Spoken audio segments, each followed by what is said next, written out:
ನಮಸ್ಕಾರ ವೀಕ್ಷಕರೇ. ಪಶ್ಚಿಮ ಬಂಗಾಳದ ವೈದ್ಯೆಯ ಅತ್ಯಾಚಾರ ಕೊಲೆ ಕೇಸ್ ದೇಶವನ್ನೇ ರೊಚ್ಚಿಗೆಬ್ಬಿಸಿದೆ. ಸ್ವಲ್ಪ ಮಾನವೀಯತೆ ಇರುವವರು ಕೂಡ ಒಗ್ಗಟ್ಟಾಗಿ ದನಿ ಏರಿಸ್ತಾ ಇದ್ದಾರೆ. ಎಲ್ಲಾ ಮಹಿಳೆಯರು ಒಗ್ಗಟ್ಟಿನ ಪ್ರದರ್ಶನ ಮಾಡ್ತಾ ಇದ್ದಾರೆ. ಇಂಥ ಕೃತ್ಯ ಎಸಗಿದ ಪಾಪಿಗಳಿಗೆ ಸರಿಯಾದ ಶಿಕ್ಷೆ ನೀಡಿ ಮುಂದೆ ಇನ್ಯಾವುದೇ ಇಂಥ ಪ್ರಕರಣ ಆಗದೇ ಇರೋ ರೀತಿ ನೋಡ್ಕೊಳ್ಳಿ ಅಂತ ಆಗ್ರಹಿಸ್ತಾ ಇದ್ದಾರೆ. ಈ ಅತ್ಯಾಚಾರ ಯಾವ ಮಟ್ಟಕ್ಕೆ ಬಾಧಿಸಿದೆ ಅಂದ್ರೆ ವೇಶ್ಯೆಯರು ಕೂಡ ಬೀದಿಗಿಳಿದು ಕಣ್ಣೀರಿಟ್ಟು ಮೃತ ವೈದ್ಯಗೆ ಬೆಂಬಲವನ್ನ ಸೂಚಿಸ್ತಾ ಇದ್ದಾರೆ. ಪಶ್ಚಿಮ ಬಂಗಾಳ ಮಾತ್ರವಲ್ಲದೆ ದೇಶದ ಬೇರೆ ಬೇರೆ ರಾಜ್ಯ ನಗರಗಳಲ್ಲೂ ಕೂಡ ಪ್ರತಿಭಟನೆ ಜೋರಾಗ್ತಾ ಇದೆ. ಆದರೆ ಮಮತಾ ಬ್ಯಾನರ್ಜಿ ಹಾಗೂ ಆಕೆಯ ಸಚಿವರು ಜನರಿಗೆ ಎಚ್ಚರಿಕೆ ಕೊಡ್ತಾ ಇದ್ದಾರೆ. ಸರ್ಕಾರದ ವಿರುದ್ಧ ಮಾತಾಡಿದರೆ ಖಾತೆ ಮುಗಿಸ್ತೀವಿ ಅಂತ ಓಪನ್ ಸ್ಟೇಟ್ಮೆಂಟ್ ಕೊಡ್ತಿದ್ದಾರೆ. ಆಶ್ಚರ್ಯ ಅಂದ್ರೆ ಕಾಂಗ್ರೆಸ್ ಕೂಡ ಮಮತಾ ಬ್ಯಾನರ್ಜಿ ವಿರುದ್ಧ ಮಾತನಾಡ್ತಾ ಇದೆ. ಇದಕ್ಕೆ ಪ್ರತಿಕ್ರಿಯೆ ಅನ್ನೋ ಹಾಗೆ ಟಿಎಂಸಿ ಕರ್ನಾಟಕ ಸಿಎಂ ಸಿದ್ದರಾಮಯ್ಯಗೆ ಟಾಂಗ್ ಕೊಟ್ಟಿದೆ. ಇದೆಲ್ಲವನ್ನ ಒನ್ ಬೈ ಒನ್ ವಿವರಿಸ್ತಾ ಹೋಗ್ತೀವಿ. ಈ ವಿಡಿಯೋವನ್ನ ತಪ್ಪದೆ ಕೊನೆ ತನಕ ನೋಡಿ. ಅದಕ್ಕೂ ಮುನ್ನ ಮೀಡಿಯಾ ಮಾನ್ಸ್ಟರ್ ಚಾನೆಲ್ ಅನ್ನ ತಪ್ಪದೆ ಸಬ್ಸ್ಕ್ರೈಬ್ ಮಾಡಿ. ಒಬ್ಬ ವ್ಯಕ್ತಿ ಎಷ್ಟು ಕೆಟ್ಟವನಾಗಿರ್ಬೋದು, ಕೊಲ್ಲುವಷ್ಟು, ಅತ್ಯಾಚಾರ ಮಾಡುವಷ್ಟು, ಕೊಲೆಗಡುಕರನ್ನ ಬಚಾವ್ ಮಾಡುವಷ್ಟು, ನಿರಪರಾಧಿಗಳನ್ನ ಅಪರಾಧಿ ಸ್ಥಾನದಲ್ಲಿ ಕೂರಿಸಿ ಕೇಸ್ ಕ್ಲೋಸ್ ಮಾಡುವಷ್ಟು. ಎಷ್ಟೇ ಕೆಟ್ಟವನಾದ್ರೂ ಅದಕ್ಕೊಂದು ಲಿಮಿಟ್ ಅನ್ನೋದು ಇರುತ್ತೆ. ಯಾವುದಾದ್ರೂ ಒಂದು ಹಂತದಲ್ಲಿ ಹೀಗೆ ಮಾಡಬಾರ್ದು ಅಂತ ಅದೆಂತ ಮನುಷ್ಯನಿಗಾದ್ರೂ ಫೀಲ್ ಆಗುತ್ತೆ. ಆದ್ರೆ ಇದ್ಯಾವುದು ಆಗದ ಮನುಷ್ಯರು ಇರ್ತಾರ ಅನ್ನೋ ಪ್ರಶ್ನೆ ಹುಟ್ಟಿದ್ರೆ ತಕ್ಷಣಕ್ಕೆ ಜನರ ಮನಸ್ಸಲ್ಲಿ ಬರ್ತಾ ಇರೋದು ಬಂಗಾಳದ ಮಮತಾ ಬ್ಯಾನರ್ಜಿ ಸರ್ಕಾರ. ಒಬ್ಬ ವ್ಯಕ್ತಿ ಬಗ್ಗೆ ಕೆಟ್ಟದಾಗಿ ಮಾತನಾಡಿ ಅಥವಾ ಸುಳ್ಳು ಆರೋಪ ಹೊರಿಸಿ ಯಾರಿಗೂ ಏನೂ ಆಗ್ಬೇಕಾಗಿಲ್ಲ. ಎಲ್ಲರಿಗೂ ಅವರವರ ಜೀವನ, ಅವರವರ ಸಮಸ್ಯೆಗಳು ಇರುತ್ತೆ. ಆದ್ರೆ ಇಂದು ಇಡೀ ಬಂಗಾಳದ ಮಹಿಳೆಯರು ದೀದಿ ವಿರುದ್ಧ ದಂಗೆ ಏಳುವಷ್ಟರ ಮಟ್ಟಿಗೆ ರೋಸಿ ಹೋಗಿದ್ದಾರೆ ಅಂದ್ರೆ ಅರ್ಥ ಮಾಡ್ಕೊಳ್ಳಿ. ಎಂತ ಕಟುಕರ ಕಣ್ಣಲ್ಲೂ ನೀರು ತರಿಸೋ ವೈದ್ಯ ಕಗ್ಗೊಲೆ ಪ್ರಕರಣದಲ್ಲಿ ನ್ಯಾಯ ಸಿಗಲೇಬೇಕು ಅಂತ ಜನರು ಬೀದಿಗಿಳಿದಿದ್ರೆ ದೀದಿ ಅಂಡ್ ಟೀಮ್ ದನಿ ಏರಿಸುವವರ ವಿರುದ್ಧ ಸೇಡಿಗೆ ಮುಂದಾಗ್ತಾ ಇದೆ. ಘಟನೆ ಬೆನ್ನಲ್ಲೇ ಮೊದಲು ವೈದ್ಯರು ಬೀದಿಗಿಳಿದ್ರು. ಆದ್ರೀಗ ಎಲ್ಲಾ ವರ್ಗದ ನಾರಿ ಶಕ್ತಿ ಒಂದಾಗಿದೆ. ಕೋಲ್ಕತಾದಲ್ಲಿ ಮಹಿಳೆಯರೆಲ್ಲ ಲಕ್ಷ ಲಕ್ಷ ಸಂಖ್ಯೆಯಲ್ಲಿ ಒಗ್ಗೂಡಿ ನ್ಯಾಯಕ್ಕಾಗಿ ಹೋರಾಡ್ತಾ ಇದ್ದಾರೆ. ರೆಡ್ ಲೈಟ್ ಏರಿಯಾಗಳಿಂದಲೂ ಮಹಿಳೆಯರು ಆಚೆಗೆ ಬಂದು ಕ್ರಿಮಿಗಳನ್ನ ಹೊಸಕಿ ಹಾಕಿ ಅಂತ ದನಿ ಏರಿಸ್ತಾ ಇದ್ದಾರೆ. ಸೋನಾಗಾಚಿ ರೆಡ್ ಲೈಟ್ ಏರಿಯಾದ ಮಹಿಳೆಯೊಬ್ಬಳು ಹೇಳಿದ ಮಾತು ಎಂತವರಿಗೂ ಮರುಕ ಹುಟ್ಟಿಸ್ತಾ ಇದೆ. ಇಂಥ ರಕ್ಕಸರಿಗೆ ಅಷ್ಟೊಂದು ಕಾಮ ಇದ್ರೆ ನಮ್ಮ ಬಳಿ ಬನ್ನಿ. ಅದನ್ನ ಬಿಟ್ಟು ಅಮಾಯಕ ಮಹಿಳೆಯರ ಮೇಲೆ ಎರಗಿ ಅವರ ಜೀವನವನ್ನ ಯಾಕೆ ಹಾಳು ಮಾಡ್ತೀರಾ? ಇಂಥ ರಕ್ಕಸರಿಗೆ ಕಠಿಣ ಅತಿ ಕಠಿಣ ಶಿಕ್ಷೆ ನೀಡಬೇಕು ಅಂತ ಆಗ್ರಹಿಸ್ತಾ ಇದ್ದಾರೆ. ಹಾಗೆ ಮುಂದುವರೆದು ಸಂದರ್ಭಗಳು ನಮ್ಮನ್ನ ಈ ದಾರಿ ಹಿಡಿಯುವಂತೆ ಮಾಡಿದೆ. ಆದ್ರೆ ನಾನು ಕೂಡ ಒಬ್ಬ ಹೆಣ್ಣಿನ ಕಷ್ಟ ಏನು ಅನ್ನೋದು ನನಗೆ ಅರ್ಥವಾಗುತ್ತೆ. ಮಹಿಳೆಯರನ್ನ ಗೌರವಿಸಿ ಅಂತ ಅಂಗಲಾಚಿದ್ದಾರೆ. ಬೇರೆ ಬೇರೆ ಕ್ಷೇತ್ರದ ಸ್ತ್ರೀಯರು ಕೂಡ ಒಗ್ಗೂಡ್ತಾ ಇದ್ದಾರೆ ಅನ್ನೋದನ್ನ ಹೇಳಿದ್ವಿ.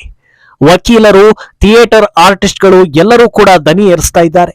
ಇಲ್ಲಿ ಅಚ್ಚರಿ ಪಡಬೇಕಾದ ವಿಚಾರ ಒಂದಿದೆ ಅಂತ ಜನರು ಮಾತಾಡ್ಕೊಳ್ತಾ ಇದ್ದಾರೆ. ಅದೇನಂದ್ರೆ ಸಾಮಾನ್ಯವಾಗಿ ಬಹುತೇಕ ಥಿಯೇಟರ್ ಆರ್ಟಿಸ್ಟ್ಗಳು ಬೀದಿಗೆ ಬರೋದು ನಿಖರವಾಗಿ ಒಂದು ವರ್ಗಕ್ಕೆ ತೊಂದರೆ ಆದಾಗ ಮಾತ್ರ. ಅಂಥದ್ರಲ್ಲಿ ಹಿಂದೂ ಯುವತಿಯೊಬ್ಬಳ ಮೇಲೆ ನಡೆದ ಮೃಗೀಯ ಕೃತ್ಯಕ್ಕೆ ಸಿಡಿದು ನಿಂತಿದ್ದಾರೆ. ಅವರನ್ನು ಕೂಡ ಈ ಕೃತ್ಯ ಬಾಧಿಸಿದೆ ಅಂದ್ರೆ ನೀವೇ ಅರ್ಥ ಮಾಡ್ಕೊಳ್ಳಿ ಮಾನವ ಕುಲಕ್ಕೆ ಅಪಮಾನ ತರೋ ಕೃತ್ಯ ಎಲ್ಲರನ್ನೂ ಕಾಡ್ತಾ ಇದೆ ಅಂತ. ಹೈದರಾಬಾದ್, ಶಿಮ್ಲಾ ಸೇರಿದಂತೆ ಭಾರತದ ಉದ್ದಗಲ ಹಲವು ಪ್ರದೇಶಗಳಲ್ಲಿ ಈ ಕೃತ್ಯದ ವಿರುದ್ಧ ದೊಡ್ಡ ಮಟ್ಟದಲ್ಲಿ ಪ್ರತಿಭಟನೆಗಳು ಆಗ್ತಾ ಇದೆ. ಆದ್ರೆ ಬಂಗಾಳದಲ್ಲಿ ದೀದಿ ಸರ್ಕಾರ ಮಾತ್ರ ಜನರನ್ನ ಹೆದರಿಸಿ ಬೆದರಿಸಿ ಸೈಲೆಂಟ್ ಮಾಡೋದಕ್ಕೆ ಟ್ರೈ ಮಾಡ್ತಾ ಇದೆ. ಈತನ ಹೆಸರು ಉದಯನ್ ಗುಹಾ ಅಂತ. ದೀದಿ ಸರ್ಕಾರದಲ್ಲಿ ಸಚಿವ. ಈತ ಪಬ್ಲಿಕ್ ನಲ್ಲಿ ಮೈಕ್ ಹಿಡಿದು ಜನರಿಗೆ ವಾರ್ನಿಂಗ್ ಕೊಡ್ತಾನೆ. ಯಾರು ಕೂಡ ಬೀದಿಗಿಳಿದು ರಂಪ ಮಾಡೋ ಹಾಗಿಲ್ಲ. ನಾವು ಪ್ರತಿಯೊಬ್ಬರನ್ನು ಗಮನಿಸ್ತಾ ಇದ್ದೀವಿ. ಯಾರಾದ್ರೂ ಮಮತಾ ಬ್ಯಾನರ್ಜಿ ಅತ್ತ ಬೊಟ್ಟು ಮಾಡಿದ್ರೆ ಅಷ್ಟೇ ಅಂತ ಜನರನ್ನ ಎಚ್ಚರಿಸ್ತಾನೆ. ಕೋಲ್ಕತಾ ರೇಪ್ ಕೇಸ್ನ ಮುಂದಿಟ್ಕೊಂಡು ಬಾಂಗ್ಲಾ ರೀತಿ ಗಲಭೆ ಎಬ್ಬಿಸೋದಕ್ಕೆ ಯೋಚಿಸ್ತಾ ಇದ್ದೀರಾ? ಇದೆಲ್ಲ ನಡೆಯೋದಕ್ಕೆ ಬಿಡಲ್ಲ ಅಂತ ಹೇಳ್ತಾನೆ. ಅದೆಲ್ಲಿಯ ರೇಪ್ ಕೇಸ್, ಅದೆಲ್ಲಿಯ ಬಾಂಗ್ಲಾ? ಒಂದಕ್ಕೊಂದು ಸಂಬಂಧ ಇದೆಯಾ? ವಾಸ್ತವ ಏನಂದ್ರೆ ಅನ್ನ ಕೊಟ್ಟಿರೋ ದೇಶಕ್ಕೆ ದ್ರೋಹ ಮಾಡಿ ಬಾಂಗ್ಲಾ ಜನರನ್ನ ಒಳಗೆ ಬಿಟ್ಟುಕೊಳ್ಳೋ ಮಹನೀಯರ ಬಾಯಲ್ಲಿ ಇಂಥ ಮಾತು ಬಂದ್ರೆ ಆಶ್ಚರ್ಯ ಆಗದೆ ಇರುತ್ತಾ? ಈತ ಮಾತಾಡಿರೋ ವಿಡಿಯೋ ವೈರಲ್ ಆಗಿದ್ದು ಸಂಸ್ಕಾರವಂತ ಕುಟುಂಬದಿಂದ ಬಂದವರೆಲ್ಲ ಈತನಿಗೆ ಹಿಡಿ ಶಾಪ ಹಾಕ್ತಾ ಇದ್ದಾರೆ. ಈತ ಮಾತ್ರ ಹೀಗಿಲ್ಲ. ದೀದಿ ಪಕ್ಷದ ಲೋಕಸಭಾ ಸದಸ್ಯೆ ಸಾಗರಿಕಾ ಘೋಷ್ ಅಂತ ಒಬ್ರು ಗಣ್ಯ ವ್ಯಕ್ತಿ ಇದ್ದಾರೆ. ಆಕೆ ಏನ್ ಮಾಡಿದ್ದಾರೆ ಅನ್ನೋದನ್ನ ನೋಡಿ. ವೈದ್ಯ ಹತ್ಯೆ ಪ್ರತಿಯೊಬ್ಬರನ್ನು ರೊಚ್ಚಿಗೆಬ್ಬಿಸಿದೆ. ಅದೇ ರೀತಿ ಬಂಗಾಳದ 18 ವರ್ಷದ ವಿದ್ಯಾರ್ಥಿನಿ ಈ ಕೃತ್ಯದಿಂದ ರೊಚ್ಚಿಗೆದ್ದಿದ್ದು ದೀದಿ ವಿರುದ್ಧ ಕಿಡಿ ಕಾರಿದ್ಲು. ಆಕ್ರೋಶದ ಭರದಲ್ಲಿ ದೀದಿಯನ್ನ ಕೊಲ್ಲಬೇಕು ಅನ್ನೋ ಪೋಸ್ಟ್ ಮಾಡಿದ್ಲು. ಇದನ್ನ ಸಾಗರಿಕಾ ಘೋಷ್ ಶೇರ್ ಮಾಡಿ ಆ ವಿದ್ಯಾರ್ಥಿನಿಯನ್ನ ಅರೆಸ್ಟ್ ಮಾಡಿಸಿದ್ದಾರೆ. ಪ್ರಧಾನಿ ಮೋದಿಗೆ ಸರ್ವಾಧಿಕಾರಿ ಅಂತ ಕರೆಯೋ ದೀದಿ ಮಾಡಿರೋ ಕೆಲಸ ಏನು? ಭಾರತ ಸರಿಯಿಲ್ಲ, ಭಾರತದಲ್ಲಿ ಸರ್ವಾಧಿಕಾರ ಇದೆ ಅಂತ ಫಾರಿನ್ ನಲ್ಲಿ ಕೂತು ಊಳಿಡೋ ಧ್ರುವರಾಟಿಗೆ ಈ ವಿದ್ಯಾರ್ಥಿನಿ ಕಾಣಿಸ್ತಾ ಇಲ್ವಾ ಅಂತ ಜನರು ಕ್ಯಾಕರಿಸಿ ಉಗೀತಾ ಇದ್ದಾರೆ. ಅಂದಹಾಗೆ ಈ ಸಾಗರಿಕಾ ಕೆಲಸಗಳು ಇಷ್ಟಕ್ಕೆ ಮುಗಿಯೋದಿಲ್ಲ. ಸಿಬಿಐ ವಿರುದ್ಧ ಮಾತಾಡ್ತಾ ಇರೋ ಆಕೆ ಸಿಬಿಐ ಸರಿಯಾಗಿ ಕೆಲಸ ಮಾಡ್ತಾ ಇಲ್ಲ, ಬಿಜೆಪಿ ಹೇಳಿದಂತೆ ಕೆಲಸ ಮಾಡ್ತಾ ಇದೆ ಅಂತೆಲ್ಲ ಮಾತಾಡ್ತಿದ್ದಾರೆ. ಏನು, ಈ ಕೇಸ್ ಆರಂಭದಿಂದಲೂ ಪ್ರಕರಣವನ್ನ ಹಳ್ಳ ಹಿಡಿಸೋದಕ್ಕೆ ಪ್ರಯತ್ನಗಳು ನಡೆದಿವೆ ಅನ್ನೋದು ಈಗ ಸೀಕ್ರೆಟ್ ಆಗಿ ಉಳಿದಿಲ್ಲ. ಇದೇ ವಿಚಾರದ ಸಂಬಂಧ ಬಿಜೆಪಿ ವಕ್ತಾರ ಪ್ರದೀಪ್ ಭಂಡಾರಿ ಪ್ರಶ್ನೆಯೊಂದನ್ನ ಎತ್ತಿದ್ದಾರೆ. ಘಟನೆ ನಡೆದು ಜನರಿಗೆ ವಿಷಯ ಗೊತ್ತಾಗಿ ಬೀದಿಗಿಳಿಯೋ ತನಕವೂ ಮಮತಾ ಸರ್ಕಾರ ತನಿಖೆ ಆರಂಭಿಸಿಯೇ ಇರಲಿಲ್ಲ. ಜನರೆಲ್ಲ ರೊಚ್ಚಿಗೆದ್ದಿದ್ದನ್ನ ನೋಡಿದ ಬಳಿಕ ಕೋಲ್ಕತಾ ಪೊಲೀಸರು ಸಂಜಯ್ ರಾಯ್ ಎಂಬಾತನನ್ನ ವಶಕ್ಕೆ ಪಡಿತಾರೆ. ಆತ ಪ್ರಕರಣದಲ್ಲಿ ಭಾಗಿಯಾಗಿರೋದು ನಿಜ, ಆದ್ರೆ ಆತನೇ ಪ್ರಮುಖ ಆರೋಪಿ ಅಲ್ಲ. ಇದು ಇಡೀ ಬಂಗಾಳದ ಜನತೆಗೆ ಗೊತ್ತಿದೆ ಅಂತ ಹೇಳಿದ್ದಾರೆ. ಪ್ರಮುಖ ಆರೋಪಿ ಟಿಎಂಸಿ ಪಾಲಿಗೆ ಬೇಕಾದವರಾಗಿರೋದ್ರಿಂದಲೇ ಇದನ್ನ ಮುಚ್ಚಿ ಹಾಕೋದಕ್ಕೆ ಇಷ್ಟೆಲ್ಲಾ ಪ್ರಯತ್ನಗಳು ನಡೆದಿರೋದು ಅನ್ನೋದನ್ನ ಹೇಳ್ತಾ ಇದ್ದಾರೆ. ಘಟನೆ ನಡೆದ ಮೊದಲ 48 ಗಂಟೆಗಳನ್ನ ತನಿಖೆ ನಿಟ್ಟಿನಲ್ಲಿ ಗೋಲ್ಡನ್ ಅವರ್ ಅಂತ ಕರೀತಾರೆ. ಆದ್ರೆ ಅದೇ ಹೊತ್ತಲ್ಲಿ ಕೋಲ್ಕತಾ ಪೊಲೀಸರಿಂದ ಸಾಕ್ಷ್ಯ ನಾಶ ಆಗಿದೆ. ಘಟನೆ ಬಗ್ಗೆ ದೀದಿಯನ್ನ ಕೇಳಿದ್ರೆ ಏನೂ ಆಗಿಲ್ಲ, ಸುಮ್ನೆ ರಂಪ ಮಾಡ್ತಾ ಇದ್ದಾರೆ ಅಂತ ಹೇಳ್ತಾರೆ. ಸುಮ್ನೆ ಜನರು ಆರೋಪ ಮಾಡೋದಾದ್ರೆ ಮಹಿಳೆಯರ ಮೇಲೆ ಲಾಠಿ ಚಾರ್ಜ್ ಸೆಕ್ಷನ್ 144 ಜಾರಿ ಮಾಡೋ ಅವಶ್ಯಕತೆ ಇರ್ತಾ ಇತ್ತಾ ಅಂತ ಪ್ರಶ್ನೆ ಮಾಡಿದ್ದಾರೆ. ಇನ್ನು ಇದೆಲ್ಲದರ ಮಧ್ಯೆ ಸುಪ್ರೀಂ ಕೋರ್ಟ್ ನಲ್ಲಿ ಈ ಕೇಸ್ ವಿಚಾರಣೆ ನಡೀತಾ ಇದ್ದು ಜಸ್ಟಿಸ್ ಚಂದ್ರಚೂಡ್ ಕೋಲ್ಕತಾ ಪೊಲೀಸರನ್ನ ತರಾಟೆಗೆ ತೆಗೆದುಕೊಂಡಿದ್ದಾರೆ. ರೇಪ್ ಅಂಡ್ ಮರ್ಡರ್ ಕೇಸನ್ನ ಸೂಸೈಡ್ ಅಂತ ಹೇಳಿದ್ದು ಯಾಕೆ ಅಂತ ಪ್ರಶ್ನೆ ಮಾಡಿದ್ದಾರೆ. ಅಲ್ಲದೆ ಪೋಷಕರಿಗೆ ಮಗಳ ಮೃತದೇಹವನ್ನ ನೋಡದಂತೆ ತಡೆದಿದ್ದು ಯಾಕೆ?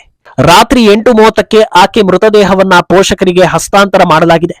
ಆದ್ರೆ ರಾತ್ರಿ 11:45 ತನಕ ಎಫ್ಐಆರ್ ದಾಖಲಿಸಿರಲಿಲ್ಲ ಯಾಕೆ ಅಂತ ಪ್ರಶ್ನೆ ಮಾಡಿದ್ದಾರೆ. ಅಂದಹಾಗೆ ಈ ರೇಪ್ ಆರೋಪ ಹೊತ್ತವರು ಹಾಗೂ ಮಮತಾ ಸರ್ಕಾರದ ಪರ ವಾದ ಮಾಡ್ತಾ ಇರೋದು ಮಿಸ್ಟರ್ ಕಪಿಲ್ ಸಿಬಲ್. ಈ ಹಿಂದೆ ದೆಹಲಿಯ ಅಟ್ಯಾಕ್ ನ ಉಗ್ರರ ಪರ ವಾದ ಮಾಡಿದ್ದ ಶ್ರೀಯುತರು ಈಗ ರೇಪ್ ಆರೋಪ ಹೊತ್ತವರು ಹಾಗೂ ಸಾಕ್ಷಿ ನಾಶ ಮಾಡಿ ಸಿಕ್ಕಿಬಿದ್ದವರ ಪರ ವಾದ ಮಾಡೋದಕ್ಕೆ ನಿಂತಿದ್ದಾರೆ. ಯಾಕೆ ಕಪಿಲ್ ಸಿಬಲ್ ಯಾವಾಗ್ಲೂ ದುಷ್ಕರ್ಮಿಗಳ ಪರ ವಾದ ಮಾಡ್ತಾರೆ ಅಂತ ಜನರು ಮಾತಾಡ್ಕೊಳ್ತಾ ಇದ್ದಾರೆ. ಏನು, ನಾವಾಗ್ಲೇ ಹೇಳಿದ ಹಾಗೆ ಇಂಡಿ ಒಕ್ಕೂಟದಲ್ಲಿ ಈ ಪ್ರಕರಣ ಭಿನ್ನಾಭಿಪ್ರಾಯವನ್ನ ಮೂಡಿಸಿದೆ. ಇಡೀ ಪ್ರಪಂಚವೇ ಅಚ್ಚರಿ ಪಡೋ ಹಾಗೆ ಕಾಂಗ್ರೆಸ್ ಹೈಕಮಾಂಡ್ ದೀದಿಯನ್ನ ದೂರಿದೆ. ತೀರಾ ದೊಡ್ಡ ಮಟ್ಟದಲ್ಲಿ ನ್ಯಾಯ ಒದಗಿಸೋ ಬಗ್ಗೆ ಕೈಗೆ ಆಸಕ್ತಿ ಇಲ್ಲದೆ ಇದ್ರೂ ಫಾರ್ಮಾಲಿಟಿ ಅನ್ನೋ ಹಾಗೆ ದೀದಿ ವಿರುದ್ಧ ಕಿಡಿಕಾರಿದೆ. ಆದರೆ ಇದಕ್ಕೆ ಪ್ರತಿಕ್ರಿಯಿಸಿರೋ ಟಿಎಂಸಿ ಕರ್ನಾಟಕದಲ್ಲಿ ಈ ಹಿಂದೆ ಯಡಿಯೂರಪ್ಪರನ್ನ ಗವರ್ನರ್ ಆದೇಶದ ಮೇಲೆ ಅರೆಸ್ಟ್ ಮಾಡಲಾಗಿತ್ತು. ಈಗ ಸಿದ್ದರಾಮಯ್ಯರನ್ನ ಯಾಕೆ ಅರೆಸ್ಟ್ ಮಾಡೋದಕ್ಕೆ ಹೈಡ್ರಾಮಾ ಅಂತ ಟಕ್ಕರ್ ಕೊಟ್ಟಿದೆ. ಇತ್ತ ಬಂಗಾಳದ ಗವರ್ನರ್ ಆನಂದ್ ಬೋಸ್ ಸರ್ಕಾರ ವಿಫಲವಾಗಿದೆ ಅನ್ನೋದನ್ನ ಹೇಳಿದ್ದಾರೆ. ಈ ಕೇಸ್ ಸಂಬಂಧ ದೆಹಲಿಗೆ ಅವರು ತೆರಳಿದ್ದು ರಾಷ್ಟ್ರಪತಿ ಮುರ್ಮು ಅವರನ್ನ ಭೇಟಿಯಾಗಿ ಮಹತ್ವದ ಮಾತುಕತೆ ನಡೆಸಲಿದ್ದಾರೆ. ಅಲ್ಲದೆ ಗೃಹ ಸಚಿವ ಅಮಿತ್ ಶಾಗೆ ವರದಿ ಸಲ್ಲಿಸುವ ಸಾಧ್ಯತೆ ಇದೆ. ಒಂದಂತೂ ಸತ್ಯ, ಭಾರತದಲ್ಲಿ ರಾಜಕೀಯ ಅನ್ನೋದು ಜನರ ನೆಮ್ಮದಿಯನ್ನ ಕಸಿತಾ ಇದೆ. ನಾಯಕರು ಎನಿಸಿಕೊಂಡವರ ಧನದಾಹ, ಅಧಿಕಾರದ ದಾಹ, ಅಜೆಂಡಾ, ಸಂಸ್ಕೃತಿ ನಾಶ ಇದೆಲ್ಲದಕ್ಕೂ ತಲೆ ಕೊಡ್ತಾ ಇರೋದು ಅಮಾಯಕರು. ಬಂಗಾಳದ ಮಹಾಕಾಳಿಯೇ ದುಷ್ಟರಿಗೆ ಪಾಠ ಕಲಿಸಬೇಕು ಅನ್ನೋದು ಜನರ ಅನಿಸಿಕೆ. ಈ ಬಗ್ಗೆ ನಿಮ್ಮ ಅಭಿಪ್ರಾಯವನ್ನ ತಪ್ಪದೆ ಕಾಮೆಂಟ್ ಮೂಲಕ ತಿಳಿಸಿ.